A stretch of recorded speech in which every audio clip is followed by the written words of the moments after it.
State of Hawaii versus Gerhardt Konig, 1 CPC-25-373, for hearing on defendant's memo regarding the admissibility of State of Hawaii's Exhibit 107.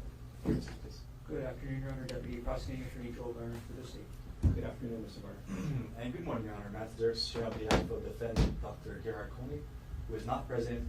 We waive his presence for this. Afternoon, Mr. Dirks. We'll waive your client's presence for the purposes of this afternoon's hearing.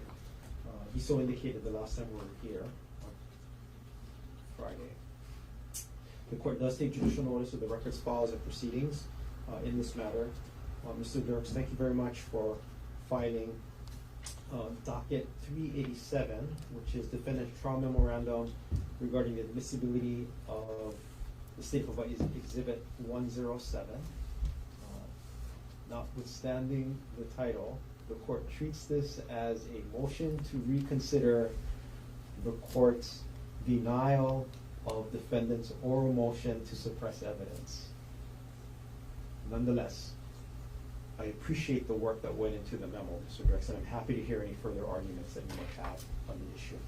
Yes, Your Honor. Very briefly, just for the court's, my own understanding is, I believe Detective Enuma is present today outside. I'm not sure if the state was intending on listening for testimony from Detective Enuma. Did you want to call him in? No, I think we have sufficient record before us as to what steps he did or did not take, and to his understanding of what the accident program is. Then thanks for reminding me. Mr. Garner, did you want to present any evidence in opposition to the trial memo? In terms of additional evidence, as opposed to what we had last Friday at the 104 hearing, there are a couple of follow-ups I had for Detective Enuma. Did you want to call him to the stand? Sure, we can do that whenever you want. If you want to do it now, that's fine. Well, before I take arguments, I think it's best to take evidence before we proceed to arguments. So thank you for reminding me. If I could just inquire as to the scope of his testimony. From what we had on Friday, we had testimony as to what he did, what he knows, and how this information was gathered. I don't see how any further testimony can really help strengthen or clarify the state's position. Mr. Garner? I would expect to ask Detective Enuma further questions about the search warrant. I actually brought a copy of it so he can point out what part he thought was applying to these specific pieces of evidence, as well as he followed up on the specific email address that the state's different website is related to, which is gkonig@gmx.com. So it was just essentially to provide some additional detail if the court needs it. I don't think we need any, correct me if I'm wrong, counsel, I don't think we need any detail after the execution of the search warrant. And let me not hide the ball. I understand the original motion and the objection and the current issue to be whether or not the search warrant was overbroad, such that it swept and caught things that should not have been netted by the execution of the search warrant. So the follow-up after the execution of the warrant I don't think is germane to the decision or the analysis that we need to undertake this afternoon. But if there's other material or information you wanted to elicit from Detective Enuma with respect to his work up until the point of the execution of the warrant, the state is free to add. Let me just say this. I think as far as the first issue of the search warrant, I believe the search warrant speaks for itself. It's attached as my Exhibit A to my motion to, I guess the court's calling it reconsider. It's attached to my motion, so we can free to argue what the language of the search warrant says. We don't need a detective to go up there and say, well, this is what it says. So that's the first issue. The second issue, as to the email, I mean, he did testify. He pulled this from the defendant's laptop. It was addressed to the defendant. I think both sides have enough information to argue if it was in fact Dr. Konig's email. I don't think the question is whether it's the defendant's email or not. And I have a clarifying question for the board.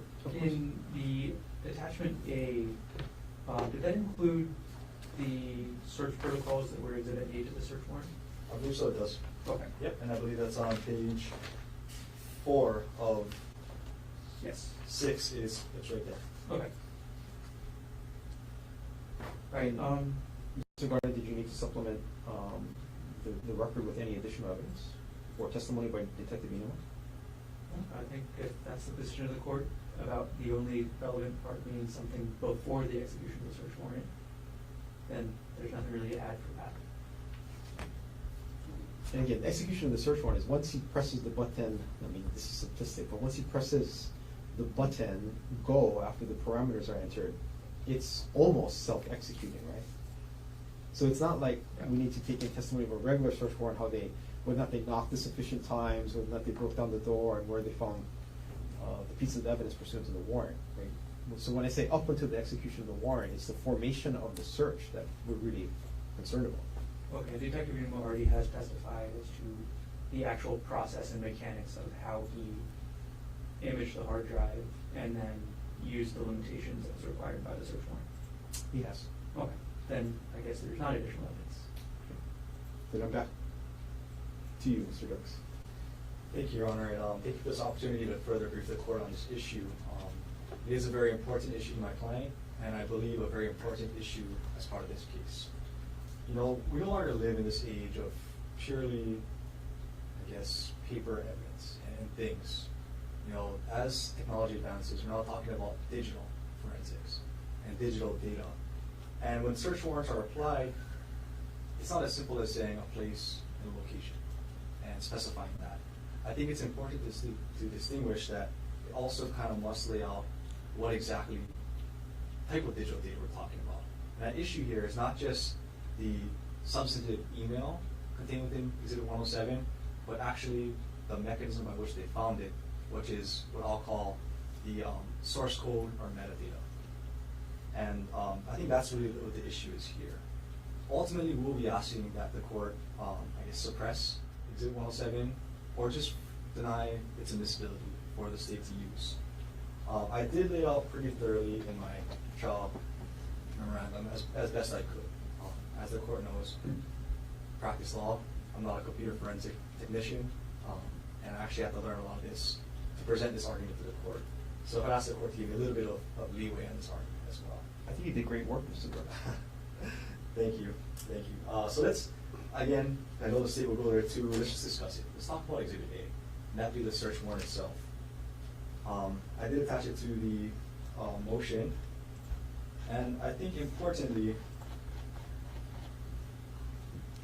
we looked at which property was sought to be searched. Again, we're talking about this silver-colored Lenovo laptop. You know, and it's marked on this first page with XXX. Designed or intended for use as a means of committing the criminal offense of attempted murder, which is or has been used as means of committing the criminal offense of attempted murder, which is evidence of the criminal offense of the attempted murder. So that's kind of what the scope of what we're looking for in this property. And as the court knows in the specificity requirement to identify what it is, on the second page, we talk about subsection 2, beginning with electronic files. It says electronic files and data stored within the specified electronic devices and storage media, but specifically this is only files and data that contain, include, reflect, and otherwise reference the following case-specific terms. Not general terms, case-specific terms.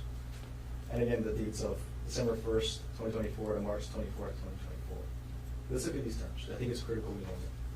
Hike, poly, hookah, trail, oahu, trip, danger, death, fall, slip, accident, climb, cliff, kill, die, WhatsApp, Ari, Ariel, Jeff, Jeffrey, Jeff Miller, Terra Power, protigent, affair, sheet, infidelity, syringe, vial, undetectable, incapacitate, divorce, and separate.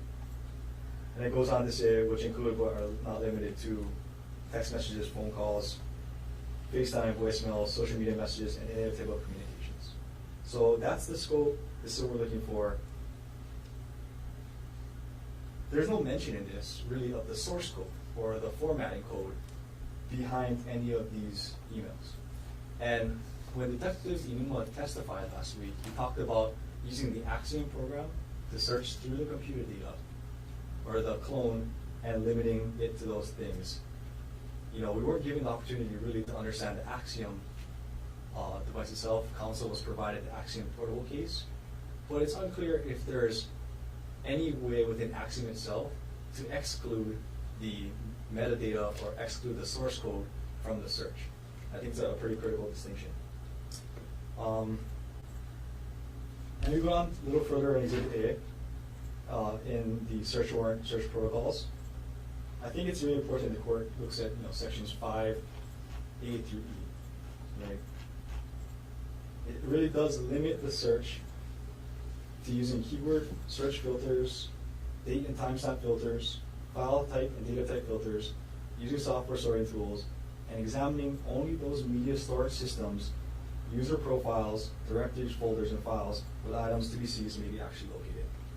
So we're connecting the nexus between the terms requested and the alleged offense is, I'm guessing, the modus operandi or the action of searching those terms to find some kind of evidence, not necessarily what's located in the source coding and data to those messages. I've included in my memo motion to reconsider in Exhibit C the source code we're really talking about here. So in Exhibit B, we started off with a 2-page exhibit, which I'm not even sure if that's even the full exhibit for the sake of completeness. But Exhibit B in my motion is this exhibit that wants to be introduced. Exhibit C is 134 pages, and that's just for a 2-page document.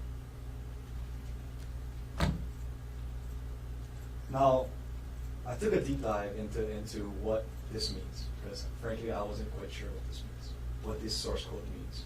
And as I highlighted in my memorandum of opposition, these are kind of two different things going on here. The HTML and the CSS associated with the Exhibit B, which again, like I want to reiterate, I'm not even sure Exhibit B, for the sake of completeness, is the entire email.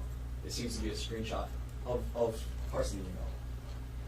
It says it includes the HTML, which is the bones, the actual material in the email, but also the CSS, the cascading style script, what provides structure to that data.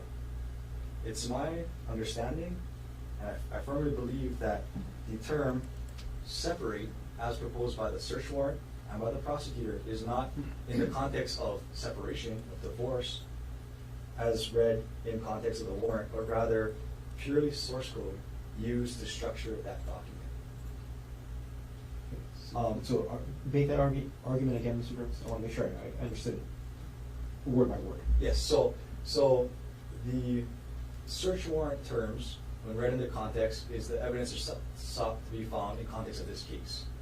The term separate, as read in the context of the source code, is completely different. That I understand. Yes, and just to highlight this, I went through these 153 pages, and I found every time the term separate was used. I think it's important the court understands the context.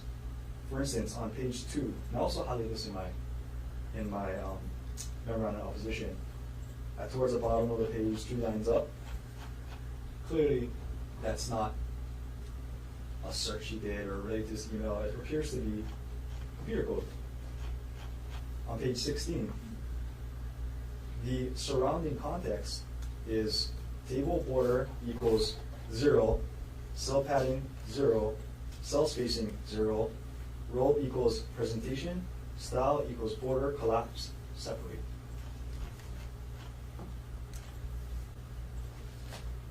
Going up page 36, same thing. I'll let the court read that. Same thing. Page 53, same thing as well.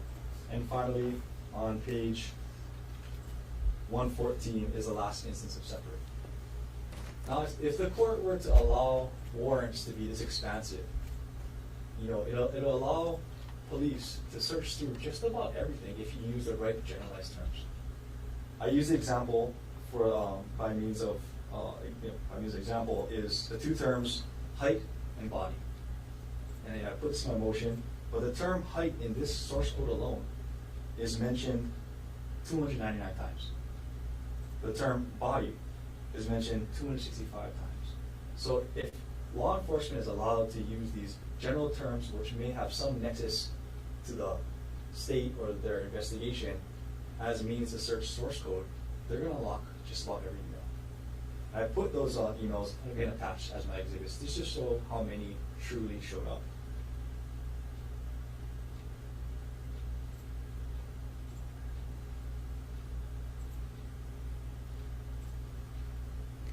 Just for the court's reference, because I want to make the record very clear, last court date at the 104 hearing, we were using, I believe, Mr. Garner's laptop to kind of demonstrate. I wanted to provide screenshots of actual searches and the results, so we have the real numbers. I'm happy to answer any questions you may have about these searches, but I did put the facts and figures of responsive documents from the source code in my memorandum opposition. I see. And So- I see. I appreciate the work again, Mr. Brooks. So for these reasons, again, given the fact there's no nexus between the source coding data and the search warrant itself, what it's being sought, we asked the court to exclude that or preclude that evidence from coming in. Thank you. Mr. Warner. Sorry, one more thing, Oh, just I'm to sorry. make it clear, because I wanted to thoroughly go through this issue. This appears to be an issue across the country. However, in the state of Hawaii, I could not find any case directly on point with this issue. I do believe this may be a matter of first impression on the issue of a search warrant utilizing formatting code to find potentially incriminating evidence. So for those reasons, we'd ask the court to exclude. Thank you. Thank you. Mr. Warner.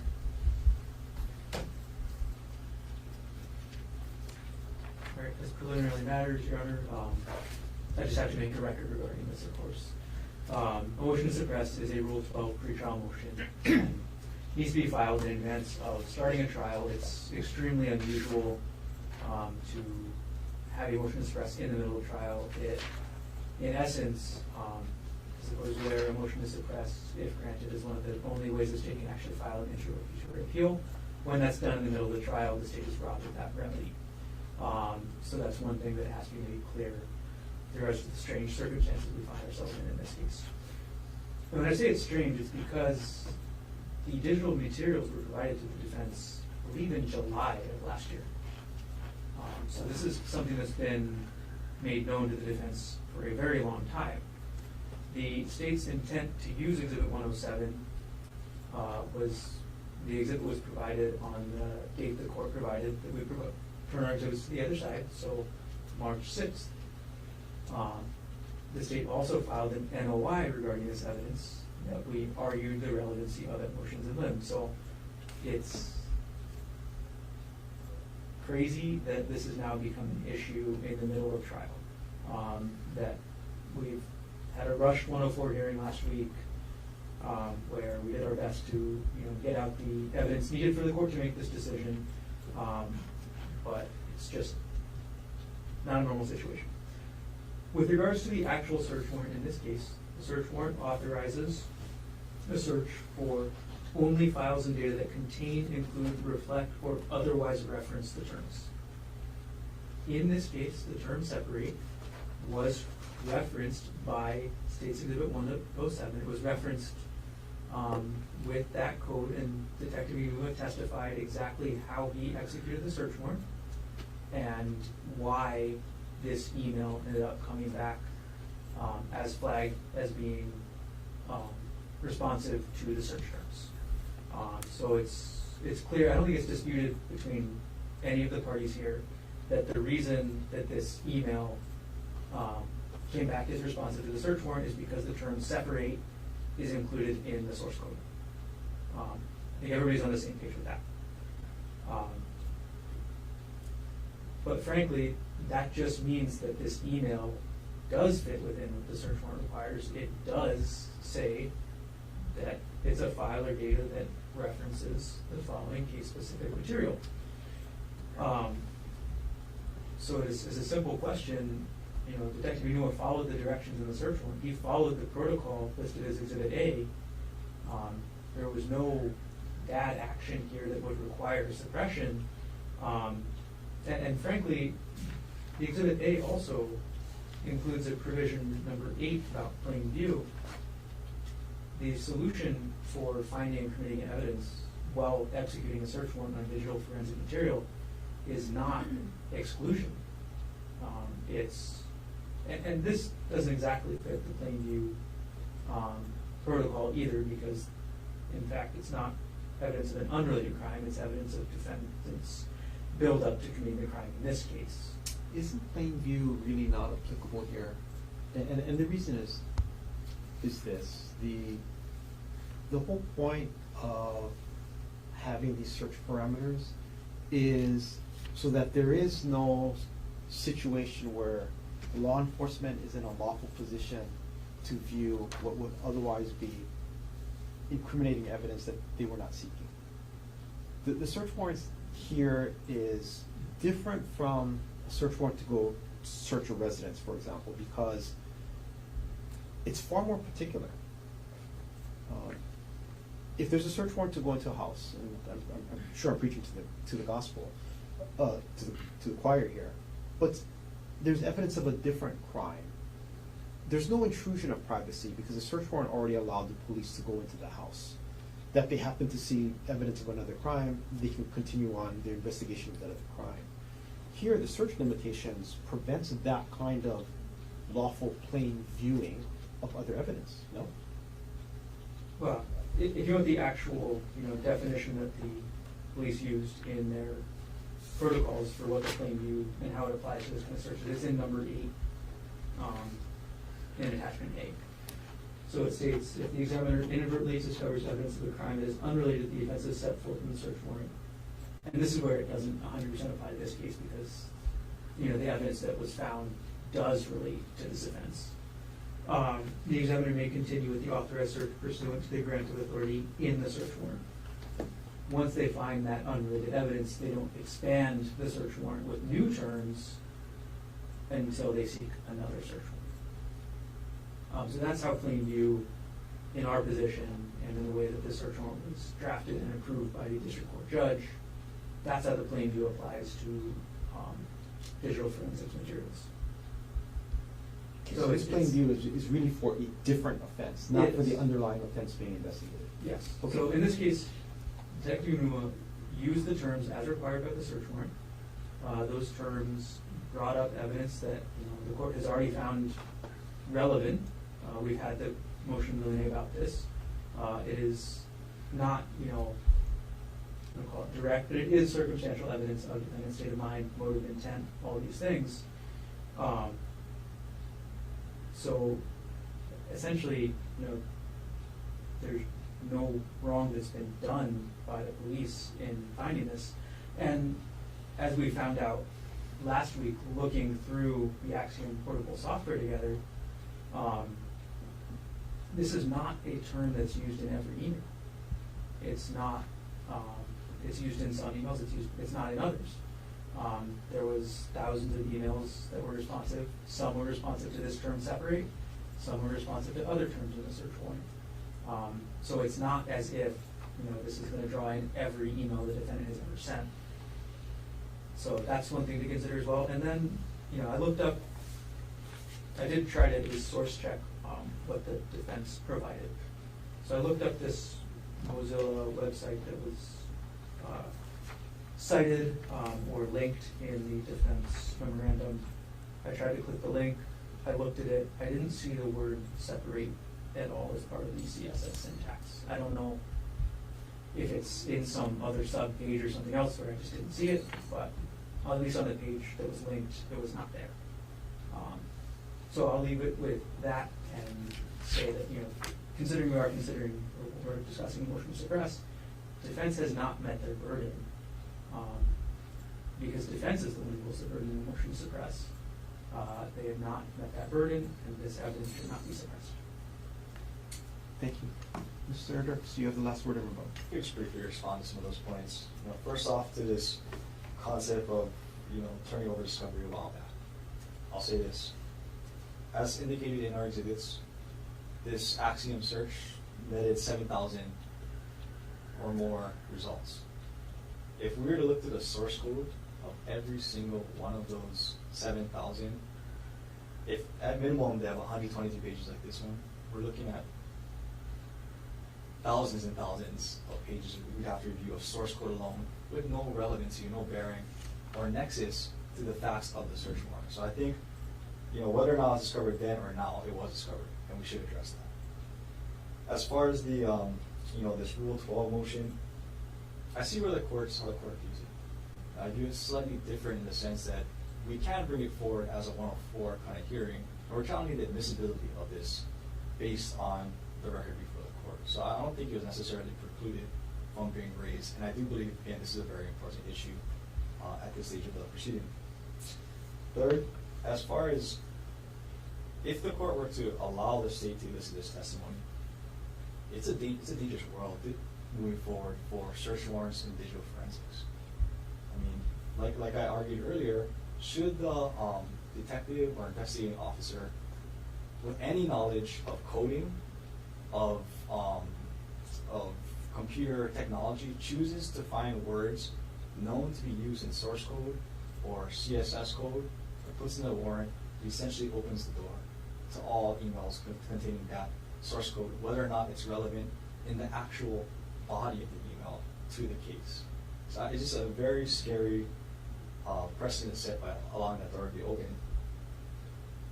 Again, I don't believe the plain view exception applies here. And finally, just to place on the record for the court's understanding, I do think pursuant to HRE 403, there may be some issues about, does the unfair prejudice outweigh any probative value? Again, the state, as they already just mentioned, intends on using this to formulate some kind of scheme Dr. Konig formed. And I think that's improper.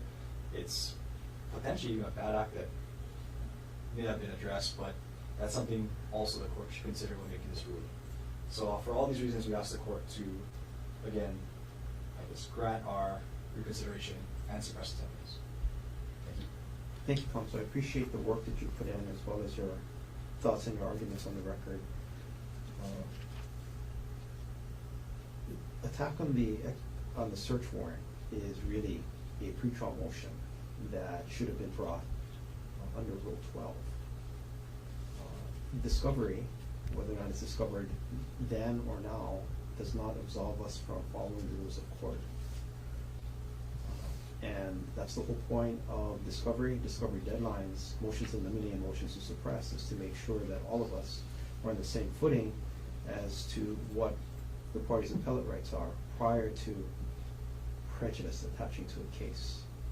Nevertheless, the court entertains the defendant's motions, and based on the record that we've made, the court is focused on whether or not we have an overbroad search warrant. The search warrant commands law enforcement to search Dr. Gerhardt Konig's Lenovo laptop for, we quoted this before, electronic files and data stored within the specified electronic devices and storage media, but specifically to seize only files and data that contain, include, reflect, or otherwise reference the following case-specific terms and data between the dates of December 1st, 2024 and March 24, 2025.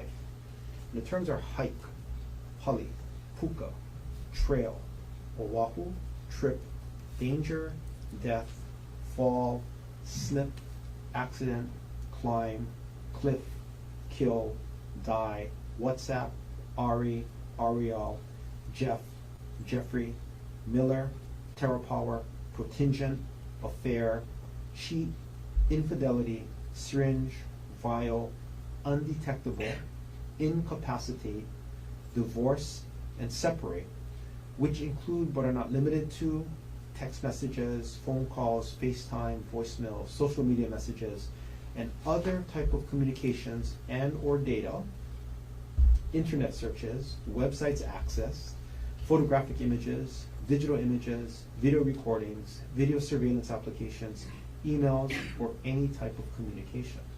So that's the language of the search warrant that we're dealing with. And when dealing with a motion to suppress, the proponent of a motion has the burden of establishing not only that the evidence sought to be excluded was unlawfully secured, but also that his own Fourth Amendment rights were violated by the search and seizure sought to be challenged.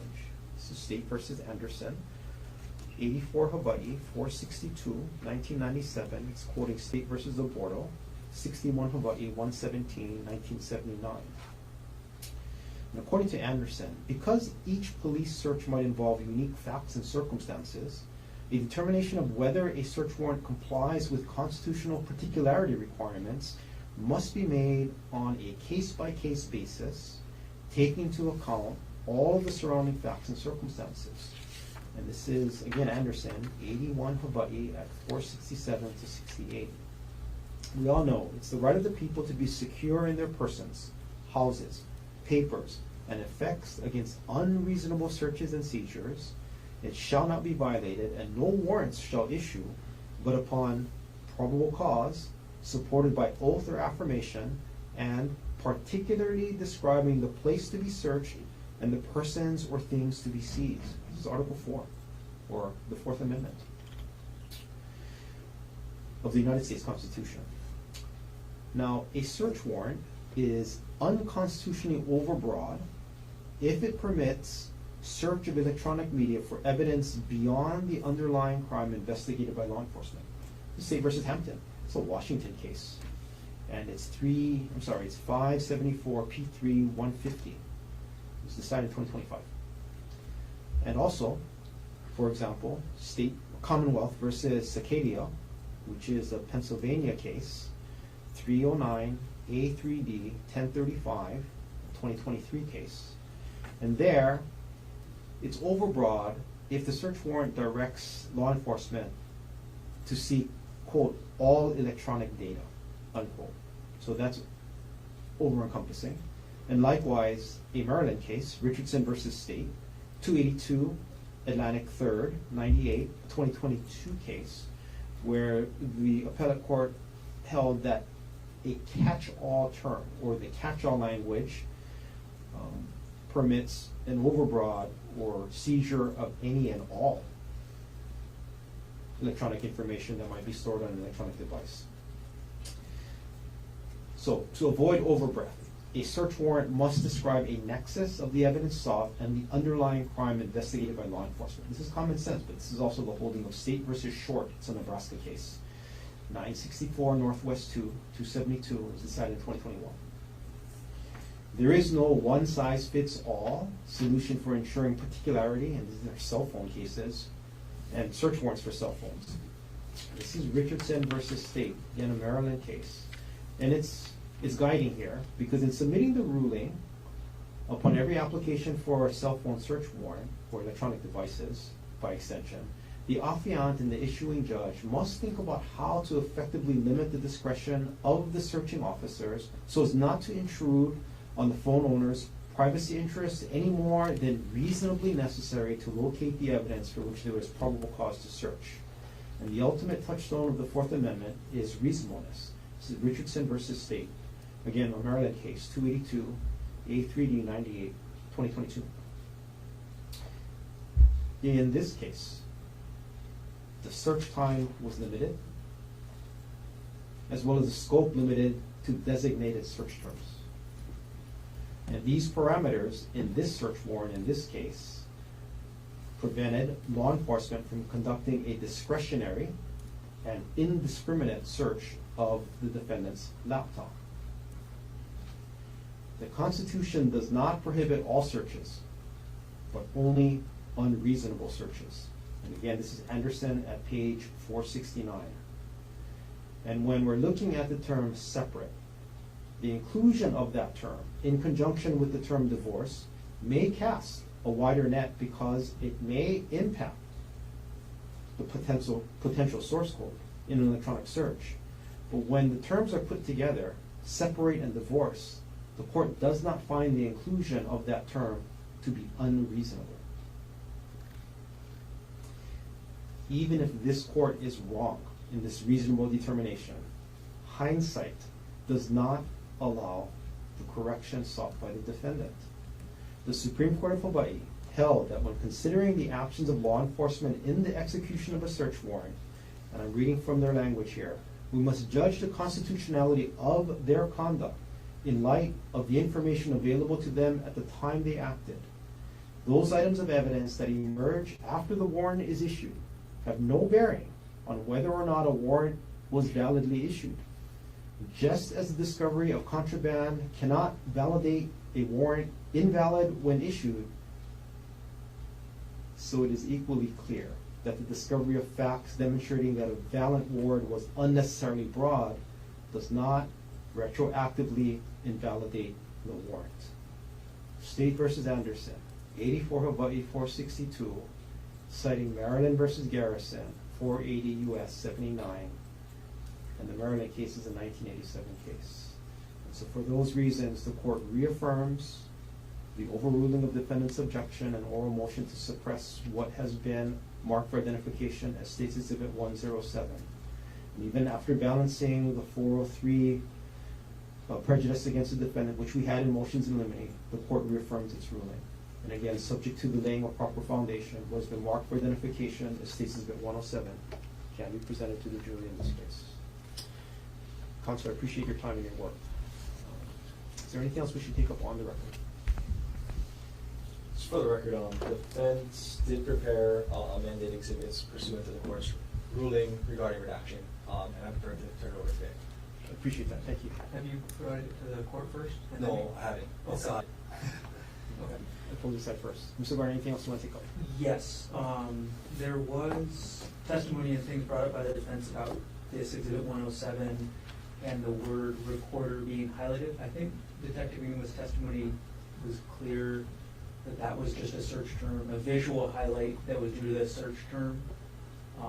That it doesn't mean anything otherwise. That's what I expect the testimony to be tomorrow as well. Is the highlight going to be essentially an issue that precludes any introduction of this? I guess we'll see tomorrow. I mean, I think he did testify. He didn't highlight it though, so we'll see when it's raised tomorrow. We'll, I guess, approach it maybe. My general thought is no. Okay. That's not going to prohibit admissibility of the exhibit. Yeah. I expect the testimony to be, again, similar to what came out of the 104 hearing. That's just the search term that was used in the computer program, and that's why it's highlighted. It doesn't mean anything beyond that was a search term. Okay. Anything else we should take up? Nothing else you need. Counsel, if I can have all of you back tomorrow. All of us want some more than just the two of us. Yeah, everybody. But you can pass on the message. 8:50? 850. 850. We can start with the jury at 9. A couple of things I need to take up, but I think we can start close to being on time tomorrow. We'll start with Detective Enuma. Okay. Appreciate it. Court's adjourned for the afternoon. Counsel coming up.